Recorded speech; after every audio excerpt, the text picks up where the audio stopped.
Welcome to another episode of The Brand Called You, a video and podcast show that brings you leadership lessons, knowledge, experience, and wisdom from hundreds of successful individuals from around the world.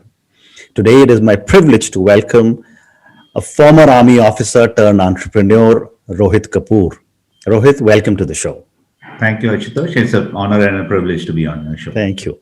Rohit is the president for Jet HQ Asia, which is a leading aircraft brokerage company. He was in the Indian Army and he used to be flying helicopters. He is a golfer. He loves books on world affairs and autobiographies. So Rohit, tell me, what would you say are three key milestones in your life or your career? Very interesting question, Ashutosh. So, going back, I would say, and let me just kind of recollect. I'd say my first milestone was at the age of about 16 and a half when I got selected for the National Defense Academy. Okay. I was just in my class 11th in school and I got selected. And at the age of 17, I joined the National Defense Academy. It was a great moment for a young child to get out of home, learn and turn out to be a man after all the training there. Correct. So I think that I would say is my first milestone. I served for 20 years plus in the Army. I was, I joined the infantry, the 6th Regiment, and then I converted to the Army Aviation Corps. Mm-hmm. Great time. I have great memories of that. The second milestone I would say is when I actually decided to take a premature retirement after about 20 years of service at the age of 41 and get out into the real world and explore other avenues. Mm-hmm. So that I would say would be my second milestone. Mm-hmm. When I left the Army and started on a second career. And it's been a great journey again. It's almost 17 years since I did that. Okay. And the third one was a little more personal. Mm-hmm. At the age of 55, I decided that I wanted to educate myself a little more, and I did an executive program at the Harvard Business School. Wow! I went and stayed on their campus for about 3 months. I did the general management program. This was in 2017. Mm. It was a great experience. I was probably the oldest guy on that course, but I loved every moment of it. And you must have made some amazing friends. I made some amazing friends, and it was, it is the institution to go to. It's such a great achievement, and I felt so happy to be there. So that was a personal kind of a ambition that I had that I fulfilled. Fantastic. I would say these would be the three key milestones. What amazing milestones. So Rohit, let's talk about Jet HQ Asia. Before I ask you to tell me about this venture, what is Jet HQ Asia? HQ I thought was headquarters, but right. So yeah, it's only a brand name, Jet HQ. See, we are a global brokerage company. Okay. We are purely into buying and selling of pre-owned or second-hand aircraft, helicopters, and that kind of stuff. Mm-hmm. This company was the founder is a gentleman in the US. He founded it in 2012. Mm-hmm. Basically, they were centric in the US, then they expanded to Europe, and I joined them last year as the president for Jet HQ Asia to expand their businesses in the Asian region, that is India, Southeast Asia, and that kind of thing. So that is what we do. We have clients all across. Somebody wants to buy aircraft, somebody purely in the private jet business. We have nothing to do with commercial airline. So that is our business. That is what we do. And tell me, from a situation where private aircraft were very, very few and far between in our country, today when we fly out of Delhi, Mumbai particularly, there are rows and rows of private aircraft. Right. Is private aircraft ownership increasing? It has increased. We saw a great amount of boom somewhere from 2008 to about 2014, 15. Mm-hmm. The growth was phenomenal. It was almost about 20-25% CAGR we had. Slowed down a bit once the economy slowed down. Obviously it's connected to the well-being of the economy. Mm-hmm. But post-pandemic or during the pandemic, we are finding again it's coming back. Okay. There are a lot of people who now want to, and people who can afford it, want to travel privately rather than commercially. Mm-hmm. So yeah, the business is not bad. India is picking up, US is booming, mm-hmm. Europe is doing okay, and Asia is also doing well. So yes, it's doing well. And you must be doing this exercise all the time, but how does the economics of a private aircraft work? Is it, I know it's first class plus, But how does it work?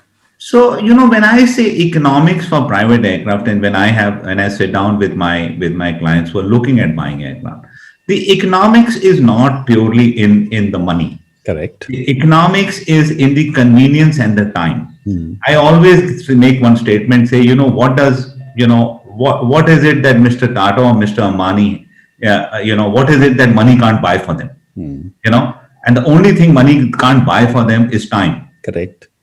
If you have a private jet, you are buying time. You can utilize your time so gainfully and so productively. And when you use it productively, it adds on to your profitability, to the GDP of the country. So when I look at economics, I'm not saying this is the cheap option. It is definitely going to cost you more than what even a first class business ticket costs.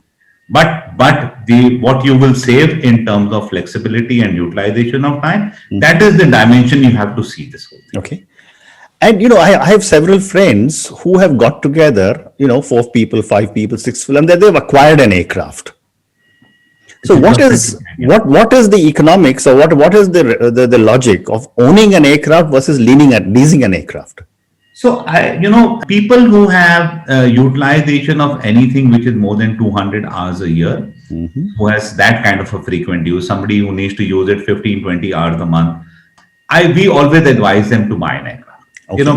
Because then what happens is the flexibility of having an aircraft on lease available, charters available when you need it at short notice may not happen, right? But if you are not that big a user, let's say you only need 50 hours a year, maybe you need 1 trip a month or something like that, then we advise them to either lease it or have a shared ownership, like you're saying, maybe 3 or 4 like-minded people can, then your costs get mitigated. A lot of people also, what they do is when they buy it for their private use, they also, when they are not using it, they allow the aircraft to be leased through an aircraft management company. Fair enough. There are aircraft management companies who will put it out on lease. Again, your costs get mitigated. When you're not using it, it's earning something for you.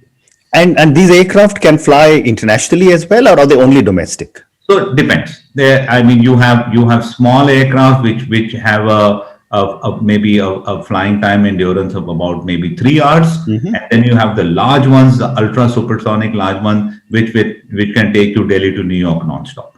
I see. So they are all kinds depending on what size. So starting from the total light jets to the ultra long range jets. Very interesting. Let's talk a little bit about the business, of aircraft leasing now. And what are the core values that Jet HQ Asia believes in? So you see, we have always, as Jet HQ, I won't say Jet HQ Asia, it's part of a larger group. I would say Jet HQ. I think one thing we have very closely followed is relationships. This is a relationship business. There are times when we are in a relationship with a client for years before he actually says he wants to buy an aircraft. Okay. I have spent 5 years with people who have not bought an aircraft, just spoken to me every 2 months about buying an aircraft. And after in the 5th year, he says, Rohit, now I'm ready to buy.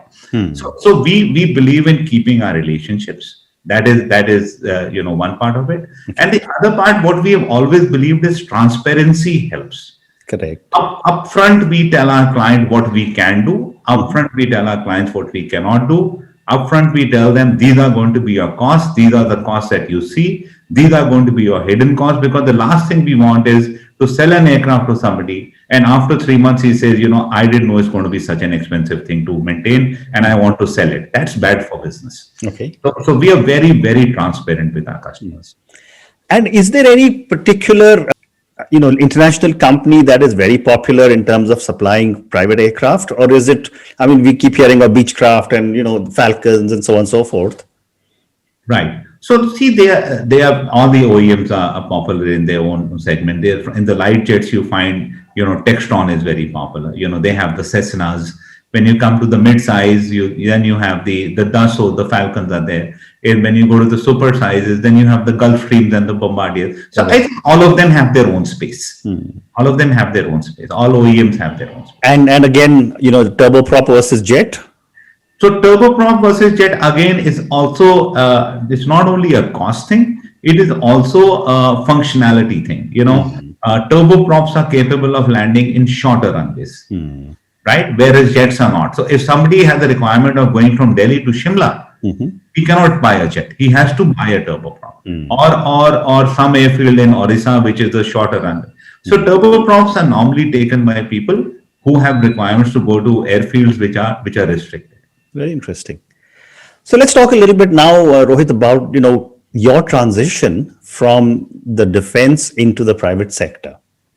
Very interesting case and very scary. Tell me about this experience. Today you are so well settled, but I've generally seen defense service officers struggle in the early stages, Right. and then of course they do exceptionally well.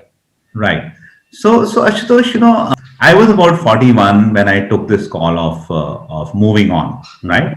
And I had a decent career in the army. I mean, there was no reason for me to move on, Correct. but I decided for the choice of wanting to move on, and I just, I did my commercial helicopter pilot's license. I used to be a helicopter pilot in the army, and that was a backup for me. Okay, if I'm not able to succeed in business, at least I'll fly as a pilot. Okay. but my desire was to get into the business. I did not want to be just another pilot. So obviously what you see today has come after a lot of hard work and struggle. The initial few years were a struggle. It was a little disappointing when I saw people who left with me and wanted to be pilots were already employed as pilots and earning about 5 times that I was earning. And I was lucky. I got a few breaks. I took a few chances. But the first few years was definitely a struggle. I think one thing that I kind of realized is when you move on from the army, you have to leave your baggage behind. It's a transition that you have to work on. It's not going to come naturally. So I mean, I worked on that. I think the biggest compliment that I got was after 5 or 6 years, I was in a meeting with an ex Air Force officer who's in the business of flying pilots, and we had a meeting for 1 hour. And when he was leaving, he senior to me from India. When he was leaving, I told him, I said, sir, you know what? I'm also from India and ex-army. And he said, Rohit, I could never have imagined Amazing. that you were ever in the army. I said, you have actually given me the biggest compliment, not because I'm not proud of my army time, but because my transition is complete. Fantastic. So that is the way I look at it. Fantastic. And again, my next follow-up question is that when I talk to a lot of defense service people, I always ask this question that coming out of such a highly disciplined organization, what is your leadership style that you bring to the private sector? So, my leadership style, even in the armed forces when I was there, and I was the officer commanding of flights, and, I did all that. I retired as a lieutenant colonel. I've always been a very collaborative leader. Okay. For me, I've always taken my team along. This is a personal style, and I've been collaborative, and I mean the decision is mine in the end, but I make sure I hear everybody out. And I have made wrong decisions. I don't say I've made all right decisions. I have realized when I made wrong decisions, I'm willing to change them. Correct. I don't sit on it, and I think one strength I've had is that I'm very quick in decisions. Right or wrong, I don't take time in taking decisions. So that's been my personal leadership style. Very interesting. And one more question before I move to another segment.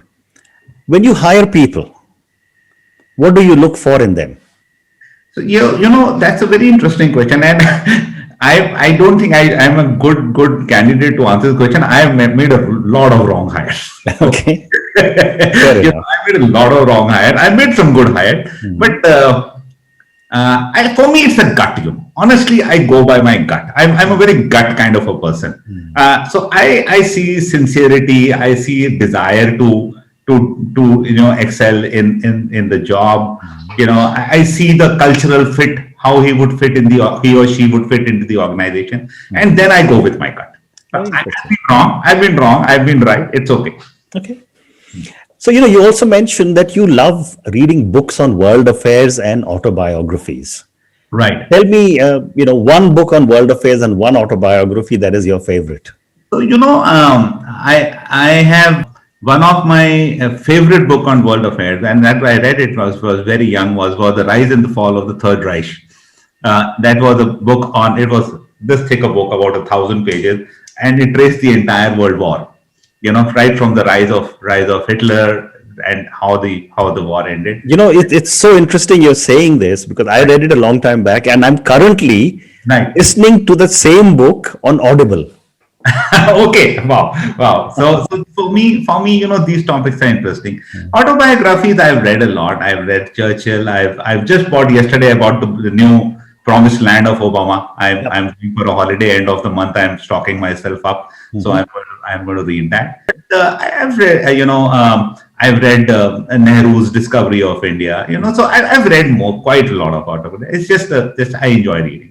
And what about a business leader autobiography? I see Mr. Ambani behind you. Yeah. So business leader. What I enjoyed was this guy. I'm forgetting his name. The G guy. What's his name? Jack Welch. Yeah, Jack Welch. Yeah, I enjoyed his first one, not the second one. Yeah.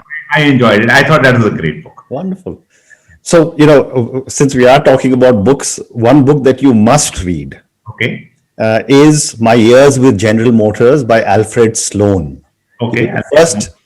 The first chairman of General Motors, and he brought that whole organization together. It's like a Bible. Okay. Anyone who likes to read on autobiographies of large corporations. Okay. I will absolutely. Okay, but that was not the. I read it when I was doing my MBA 40 years ago. So Okay. let's now move, Rohit, to a few questions for you personally. Yeah. Please. Very successful army career, successful as a businessman, as an entrepreneur, as a professional manager. I believe you play a game of golf. This is for me. What does success mean to Rohit? So I think success for me is it's a very difficult question to answer. But I think for me it's a personal satisfaction. For me, I set standards and targets for myself. And I'm pretty hard on myself on what standards need to be followed. So if I achieve those standards, I think I'm a success. Obviously, the frills of success come along with it. Fame, recognition, money, all that is okay. I mean, end of the day, that's not my motivating thing. I need to be sure that I am satisfied myself. There are many times when I do something and everybody says great job, and in my mind, I am thinking that no, it's not such a great job. I could have done it better. Wonderful. So for me, it's personal, but it's personal standards that I set for me. Terrific. And as someone who moved from the army to the private sector, did the definition of success change when you were in the army and when you're in the private sector? To some extent. I think the army is a very, very hierarchical structure. Obviously, no matter what you do, there is always a different way in how your success is defined. I mean, you do a great job, and there's always a commanding officer behind you who takes credit for it, right? And we're happy to give it to him. He's leading it. I mean, we don't mean it in a derogatory way. Yeah. But it's a teamwork. Well said. Right. But in the corporate world, yes, it is team, but there is a lot of personal also. Correct. So therefore, a follow-up question to success is inspiration. Where do you draw your inspiration from to keep on doing so many different things all the time? So I'm inspired by some people who I think are the gurus, and I look at their lives and I feel, I mean, one of the person who really inspires me is Mr. Ratan Tata. I'm totally inspired by him, and I had the occasion of meeting him a couple of years ago, not a couple of years, in fact, it was last year. He came to Geneva for the air show. He was looking at an aircraft, and I was hosting him for almost 2 hours. And just to be in his presence for 2 hours was for me such a great thing to happen. I mean, and people, I was so childlike about it. So I take my inspiration from real life kind of people who I think inspire. Terrific. And my next question is on failure, Rohit. I've often said, and I've got a new book coming out on failure. People in India, people in South Asia don't teach their children that it's okay to fail. We are all told first aana hai, right in front, etc., etc. Right. Yet we keep failing all the time. Right.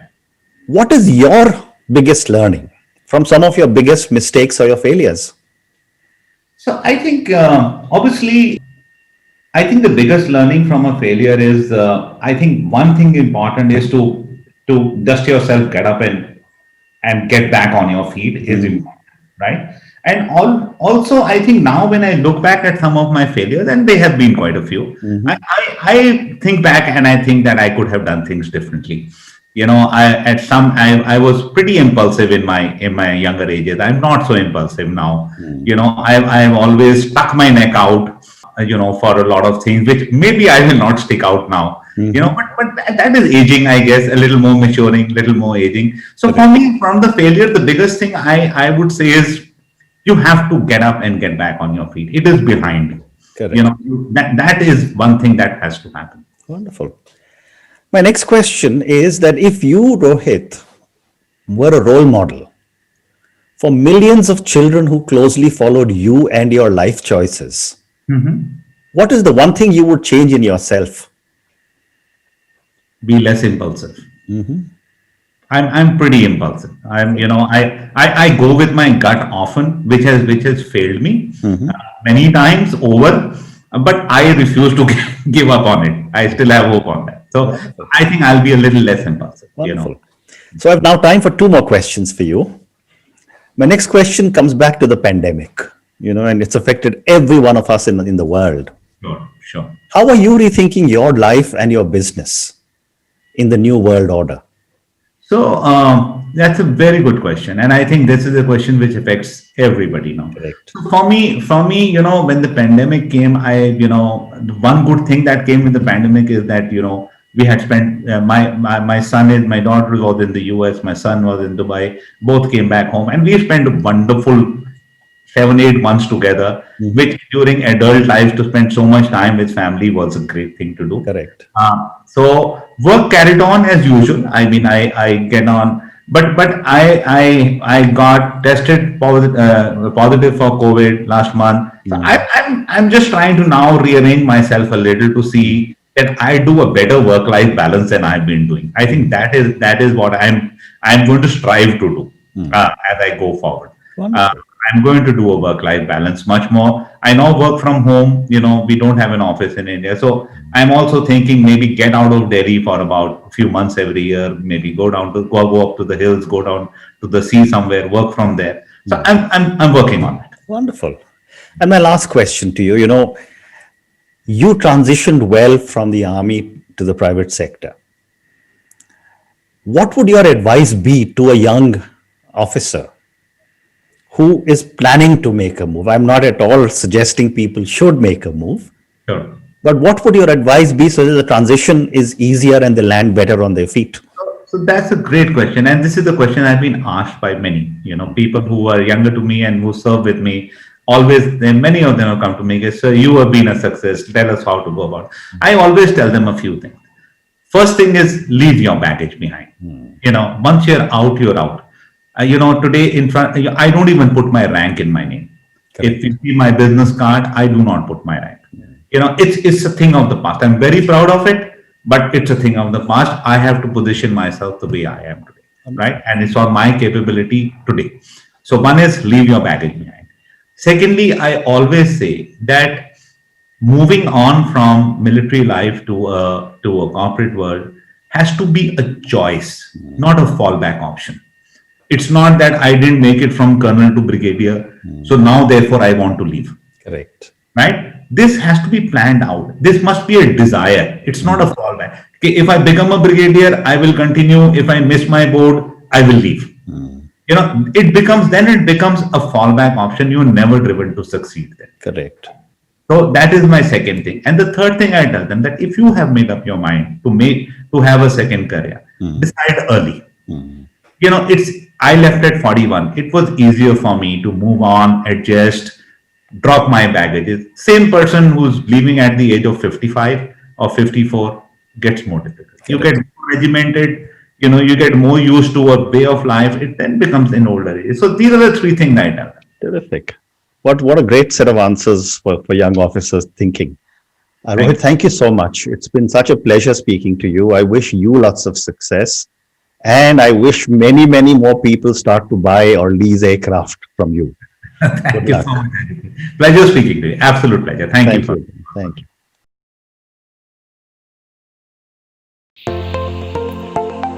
Thank you for listening to the Brand Called You videocast and podcast. a platform that brings you knowledge, experience, and wisdom of hundreds of successful individuals from around the world. Do visit our website www.tbcy.in to watch and listen to the stories of many more individuals. You can also follow us on YouTube, Facebook, Instagram, and Twitter. Just search for the brand called You.